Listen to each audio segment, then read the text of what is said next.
एक बार फिर से आप सभी का मेरी क्लास में बहुत वेलकम है।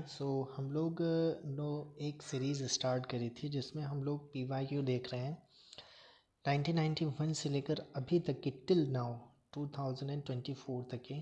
और कल हम लोगों ने 3 वर्षों के PYQ देखे, सिर्फ पॉलिटी के देख रहे हैं, सब्जेक्ट वाइज देख रहे हैं। पॉलिटी का देखेंगे, फिर ज्योग्राफी का, फिर इकोनॉमिक्स, फिर अदर सब्जेक्ट एंड UPGK का अलग से।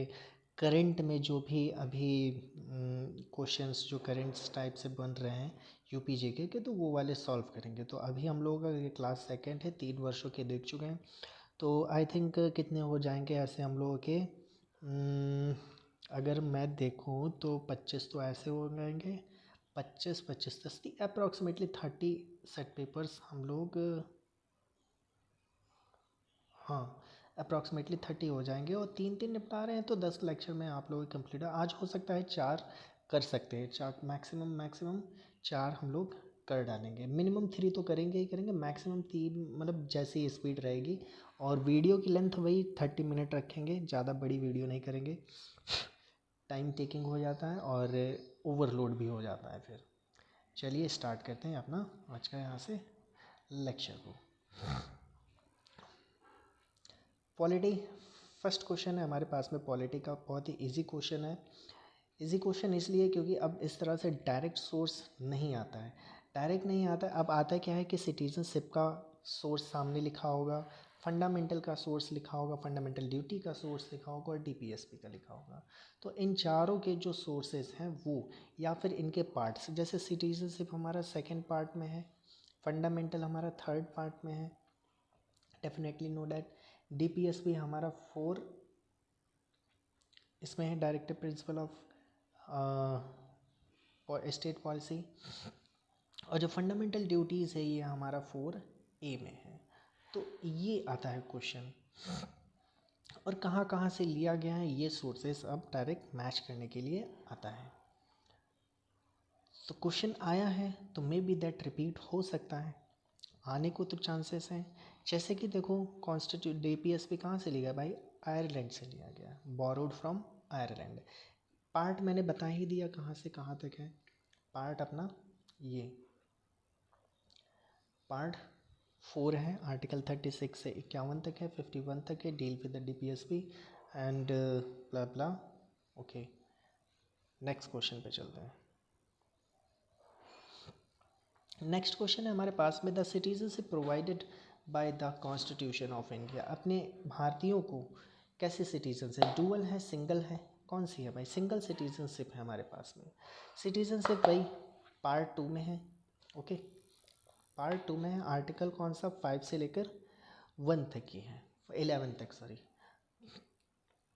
फिर क्वेश्चन क्या है हमारे पास में, नॉट इंक्लूडेड। सबसे ज़्यादा फोकस करने वाला एरिया होता है not included. Not included in fundamental right. Right to property नहीं है, क्यों? क्योंकि किस आर्टिकल में चेंज हो गया ये, 300A में, मतलब इसको शिफ्ट कर दिया गया है। तो क्या बोला जा रहा है कि constitution of does not recognize right to property as a fundamental right because of 44th constitutional amendment act 1978 eliminated the right to acquire, hold and dispose of the property of a fundamental right. However, another part of the constitution article 300A inserted the frame। ठीक है, वही बातें लिखी हुई हैं। Question को देखते हैं हम लोग। which among the following the article of a constitution provides for abolition of untouchability of। तो कौन सा आर्टिकल है? 17 आर्टिकल है। 14 किससे रिलेटेड है और अपना 19 किससे रिलेटेड है, ये ज़रूर कमेंट करके बताना, कमेंट करके ज़रूर से आंसर देना। Union and state legislative assembly, बहुत ही इम्पॉर्टेंट ये टॉपिक है। Union and state relation, state legislature का है, एमरजेंसी है, प्रेसिडेंट है, president and governor, vice president, these are the most core favourable topics हैं for the our examination.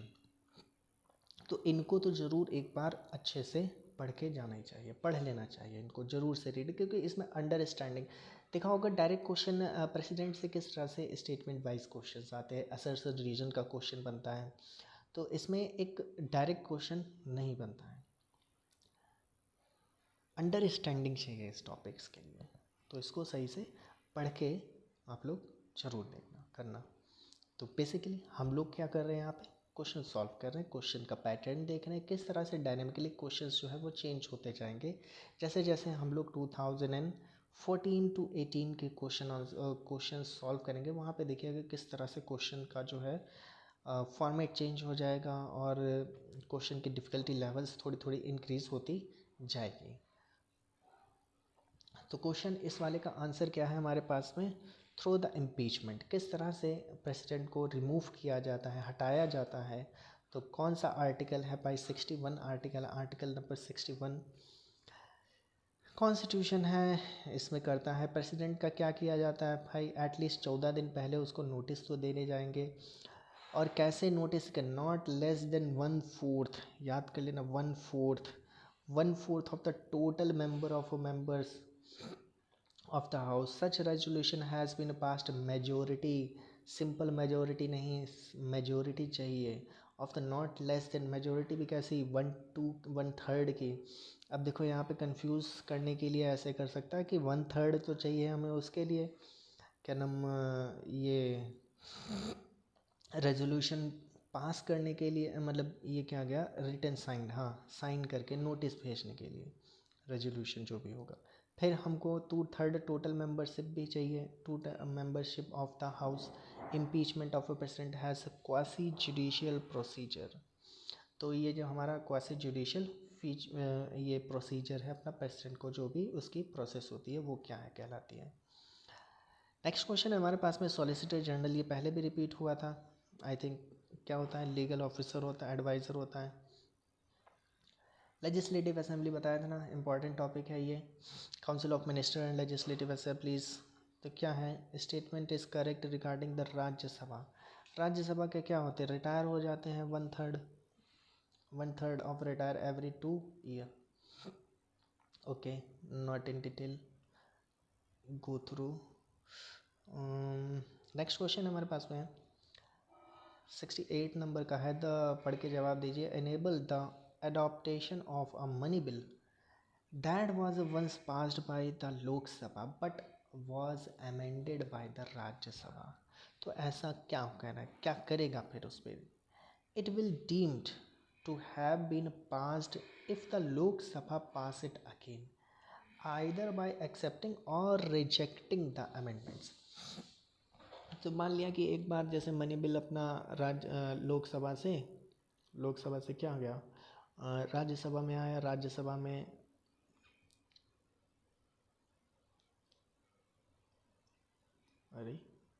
Yes तो राज्यसभा से क्या हुआ, राज्यसभा में इसका क्या किया गया, इसको मतलब अमेंड किया गया, फिर भेजा गया, फिर लोकसभा में आया।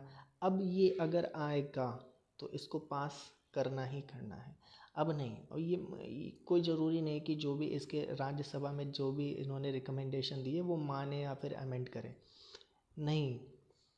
ये कैसा है, ये राय दे सकता है, अमेंड कर सकता है कि ये चीज़ें इम्प्रूवमेंट कर दो। ये लोकसभा की फिर मर्जी है कि वो राज्यसभा की जो भी क्या नाम रिकमेंडेशन है वो माने या ना माने, वो लोकसभा के ऊपर है। ठीक है, तो इस हिसाब से हमारा आंसर क्या हो जाएगा, डी करेक्ट आंसर हो जाएगा। और क्या लिखा हुआ है कि 110 है, constitution deal with the definition of money bill. When money bill is passed, क्या बोला है, when money bill is passed by Lok Sabha it transmitted to Rajya Sabha for the consideration. Rajya Sabha can not reject और अमेंड मनी बिल, तो money bill को नहीं कर सकता है। बाकी कोई भी अदर चीज़ें होंगी तो उसमें राय मांगी जाती है, लेकिन मनी बिल को नहीं कर सकते। कैन नॉट रिजेक्टेड और amended the bill, he can only make the recommendation, सिर्फ रिकमेंडेशन देगा। It must be return to the bill to the Lok Sabha within 14 days। The Lok Sabha can either accept और reject और any recommendation, वही जो मैंने simple words में बताया। राज्यसभा ठीक है, रिकमेंडेशन को करे, ठीक है। Lok Sabha accept the any recommendation the bill is then deemed to have been passed by both houses in the modification। जो भी आएगा, जो भी करेगा, अगर लोकसभा एक्सेप्ट करेगा रिकमेंडेशन को कुछ भी, तो उसको फिर से क्या करना पड़ेगा, बोथ द हाउसेस में उसको मॉडिफाई करके जो भी है पास करना पड़ेगा। फिर नेक्स्ट क्वेश्चन क्या है, deputy chairman of the planning commission officially hierarchy of the rank, क्योंकि तो किसके बराबर होता है, ये पहले भी क्वेश्चन आया था ये। तो कैसा होता है, प्राइम मिनिस्टर ऑफ इंडिया इसके एक्स ऑफिशियो होते हैं, chairman of a planning the deputy chairman of a planning commission is appointed by cabinet enjoying the rank of the cabinet minister in the government of India as per the sequence of precedence. अब precedence क्या होता है, precedence, ये precedence ranking होती है, hierarchy होती है, जो प्रेसिडेंट होता है, वाइस प्रेसिडेंट, इस टाइप से चलती है एक हायरार्की। एक बार इसको ज़रूर रीड कर लेना, और कौन कौन आता है एटलीस्ट टॉप 10 तो मालूम ही हो जाए। जैसे deputy chairman of the following commission, ये क्या है, cabinet minister, union, former president, leader of opposition is the both house holder, Bharat Ratna और decoration have been provided the same precedence. तो इतने लोग क्या हैं, ये सेम प्रेसिडेंस में आते हैं। Judicial system, judicial review implies the right of the court to, क्या होता है, declare any law or order invalid if it is in a conflict with the constitution। बिल्कुल absolutely correct। The doctrine of a judicial review has been originated and development in USA। Judicial review is a power of a judiciary, a power है judiciary की to examine the constitutionality of the legislative extent and execute order, गौर फरमाना, extent and execute order of a both central and state government। If they are found, अगर उसको कुछ ऐसा मिलता है कि कोई हमारा जो भी कुछ ऐसे लीगलिटी फंस रही है, कुछ कॉन्स्टिट्यूशन का वायलेशन हो रहा है, अनकॉन्स्टिट्यूशनल है, तो उसमें सुप्रीम कोर्ट मतलब वो इंटरफेयर करेगा। डिक्लेयर एज अ लीगल और unconstitutional and invalidity by judiciary, they can found the validity of the constitution. Panchayati Raj से आता ही है ये, देखा पिछले 3 साल से, मतलब पिछले 1991 में भी था, 91 में भी था, 92 में भी था, 93 में भी, 94, मतलब रिपीटेड क्वेश्चन इधर तो हो रहे हैं। बल्कि अब देखिएगा जैसे आगे पहुंचेंगे तो क्वेश्चंस की कुछ रिपीटेशन कम होती जाएगी। 24 वाले में, 2024 वाले में तो कुछ रिपीटेड नहीं था, हालांकि 1-2 क्वेश्चन मुझे देखने को मिले जो रिपीट हुए थे। आर्टिकल्स तो होते ही होते हैं, वो तो डायरेक्ट हैं, पॉलिटी का तो मिलेगा ही मिलेगा। नेक्स्ट है हमारे पास में, फिर से पहुंचते हैं अपने population, polity, economy, science, current affair. Where is the polity,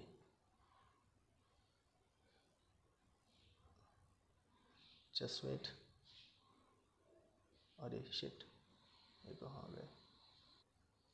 okay, so now let's start the constitutional development of India. Constitutional assembly, constituent assembly है इस्टेब्लिश्ड कब होती है, कब इस्टेब्लिश हुई थी, तो कॉन्स्टिट्यूएंट असेंबली 9 दिसंबर 1946 को, 9 of December 1946। The constituent assembly, the constitution assembly was elected the provincial assembly in year 1946 except Mahatma Gandhi and M. Jinnah, all prominent political leader of that time, were a member of the Constituent Assembly. First session of a Constituent Assembly of India was held on December 9, 1946। 207 representative थे। कितने लोग थे भाई, 207 representative, जिसमें 9 जो थी वो women's थी। इट इज़ टेम्परेरी, प्रेसिडेंट थे doctor Sachchidanand Sinha. And the second meeting जब हुई कॉन्स्टिट्यूशनल असेंबली को 11 दिसंबर को होती है। प्रेसिडेंट कौन बन गए फिर परमानेंट वाले? Doctor Rajendra Prasad. The constitution of India was adopted 26 जनवरी 1946 को। क्रोनोलॉजी में आ सकता है कि भाई पहली मीटिंग हुई या फिर दूसरी मीटिंग, फिर अडॉप्ट किया गया कॉन्स्टिट्यूशन को, अडॉप्टेशन हुई and the members were appended their signatures on the last meeting of the constituent assembly. Last meeting कब होती है? 24 जनवरी 1945 को होती है। 284 मेंबर्स एक्चुअली साइंड, 284 मेंबर्स ने अपने साइन सिग्नेचर किए। फिर कॉन्स्टिट्यूशन क्या हुआ? केम आया इनटू फोर्स ऑन 26 जनवरी 1950 को। ड्राफ्टिंग कमेटी का कौन था भाई? The post doctor BR Ambedkar.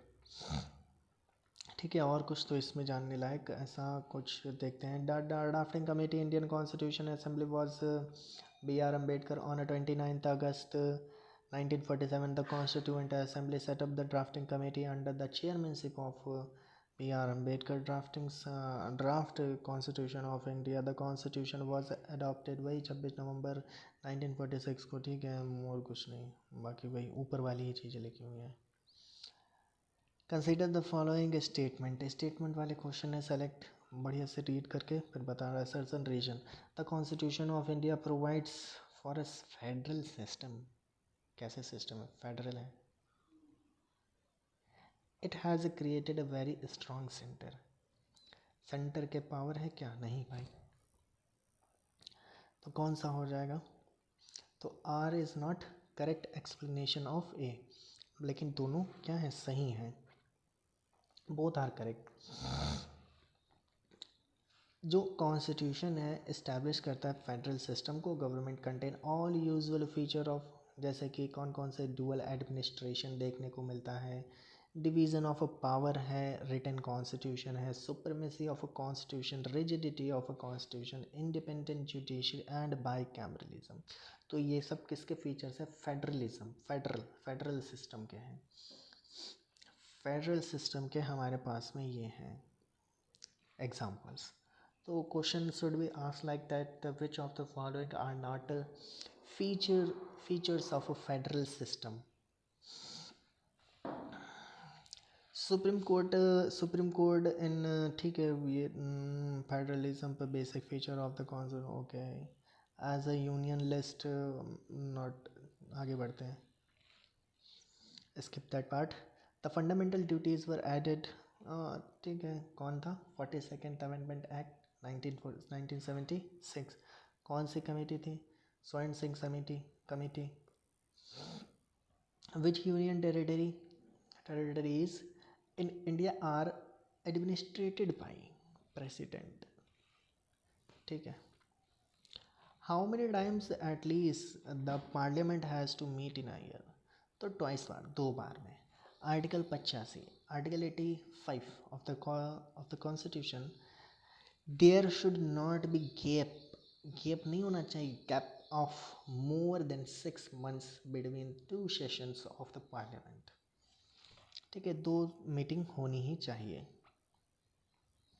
The Indian constitution give residuary power पहले पढ़ा था। यूनियन गवर्नमेंट, ये देख लेना, इसका सोल्यूशन सही से पढ़ लेना पॉज करके। In India a minister who is not a member of, कब तक की भाई? 6 महीने के। ऐसे क्वेश्चन को डायरेक्ट इतना पढ़ो, a minister who is not a member of either house. क्या आंसर है? 6 महीने, 6 महीने तक रह सकता है। Article 75(5) asserted that the minister has to become a member of either house of a parliament within a 6 month after being sworn in as a minister। तो उसको membership मतलब बनना पड़ेगा any how. Which of the state has a largest representation. ये तो ठीक है, पुराना क्वेश्चन है, बाद में देखें। वैसे है तो अभी भी, है ना। कौन है? उत्तर प्रदेश है। अच्छा, लार्जेस्ट रिप्रेजेंटेशन की बात करें, सीट्स तो वही हैं। लोकसभा की अपने 80 सीट हैं यूपी में, और राज्यसभा 31 है। The Lok Sabha is called the lower house and the upper house को राज्यसभा। ठीक है।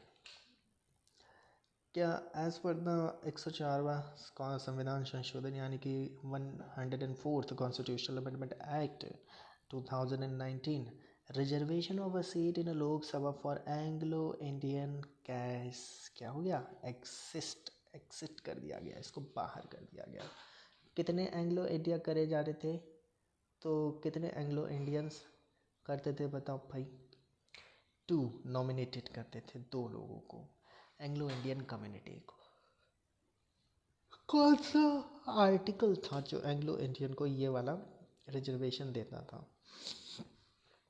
बहुत दिनों से ये नहीं आया क्वेश्चन, लास्ट 5 ईयर में ये क्वेश्चन नहीं आया, तो इट सीम्स लाइक आ सकता है। ये अंडर आर्टिकल 280 तो फाइनेंस से है, ये कहाँ से आ गया इसमें? अच्छा, ये क्वेश्चन नहीं पढ़ा। Main agency of a physical deposit dispute between कौन करता है? फाइनेंस कमीशन करता है। ठीक है, आगे बढ़ते हैं। अकॉर्डिंग टू द 10th, ये तो 10th फाइनेंस कमीशन का है। Chief legal adviser of the Indian कौन होता है भाई? अटॉर्नी जनरल होता है। Article 76 has been provided office of attorney general. Appoint कौन करता है? प्रेसिडेंट करता है। During the pleasure of a president. Okay, 2 दिन से सो नहीं पाया तो थोड़ी सी नींद जैसी लग रही है, सॉरी फॉर दैट। क्लास को यहीं पे ओवर करते हैं, सर भी ना बहुत भारी भारी सा लग रहा है। तो मिलते हैं नेक्स्ट वीडियो में, आज के लिए बस इतना ही। 2 ईयर का क्वेश्चन पेपर सॉल्व करें। चलो अच्छा, एक और कर लेते हैं,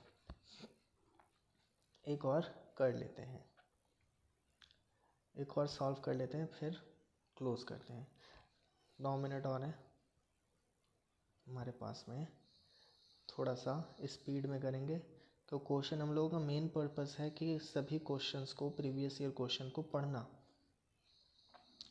पढ़ना है, और किस तरह से डिफ़िकल्टी बढ़ती जाएगी और किस किस टॉपिक पे हम लोगों को फोकस करना चाहिए, वो सभी पता चलता जाएगा धीरे धीरे। अब फंडामेंटल राइट है, सिटीजनशिप है, टीपीएसपी, स्टेट पॉलिसी, ये कोर टॉपिक हैं, ये बहुत ही बेस्ट टॉपिक है जो आते ही आते हैं, हर बार पूछे जाते हैं। ओके, आर्टिकल 25 अब देखा कैसे चेंज हो रहा है। पहले क्या आ रहा था? सिंपल सा क्वेश्चन, सिंपल सा। अभी भी राइट है, आर्टिकल आया है, डायरेक्ट आया है, सिर्फ एक आर्टिकल।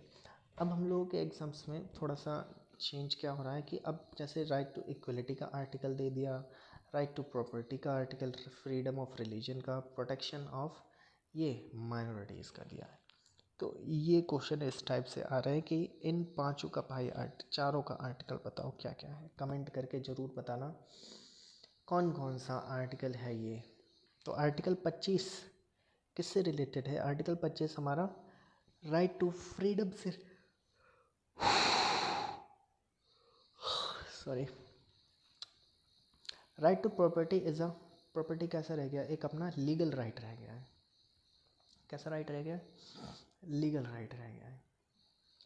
और डिस्प्यूटेड है, पता नहीं क्या है, क्या है भाई? लीगल राइट है, कॉन्स्टिट्यूशनल राइट और लीगलिटी राइट में आ गया। ठीक है, लीगल राइट ही लगा के आएंगे। पंचायती राज इंस्टीट्यूशन से अच्छा क्वेश्चन है ये। क्या है? कमेटी वॉज, कौन सी भाई कमेटी है जो रिकमेंड करती है पंचायती राज को introduce in the country was held? तो कौन सी? बलवंत राय Mehta. The committee was appointed in a 1957, examine the suggestion the measure better, ठीक है भाई, better work development हो from the national extension service। Okay,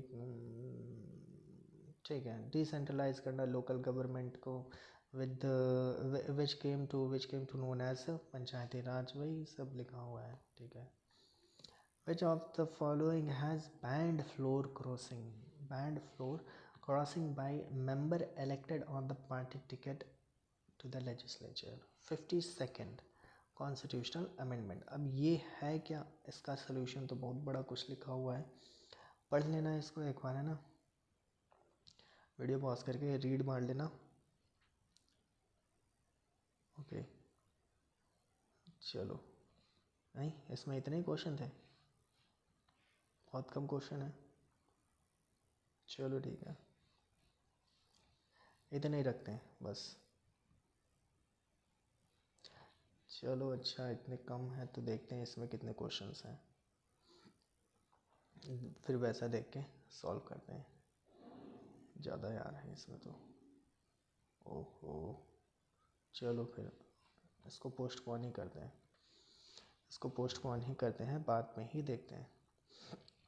तो मिलते हैं जिसने प्रीवियस वीडियो नहीं देखी है, प्रीवियस क्लास ये हमारी यहाँ पे ये सेकंड क्लास थी। तो मिलते हैं नेक्स्ट वीडियो में, और चैनल को लाइक कर देना, चैनल को सब्सक्राइब कर देना, और वीडियो को क्या करना है पता ही होगा, शेयर कर देना और लाइक भी कर देना, बिकॉज दैट द जो एल्गोरिदम है यूट्यूब का वो ऐसे ही वर्क करेगा, जितना लाइक हो जाएगा उतना वीडियो मेरी मतलब चल जाएगी। ठीक है, कर देना है।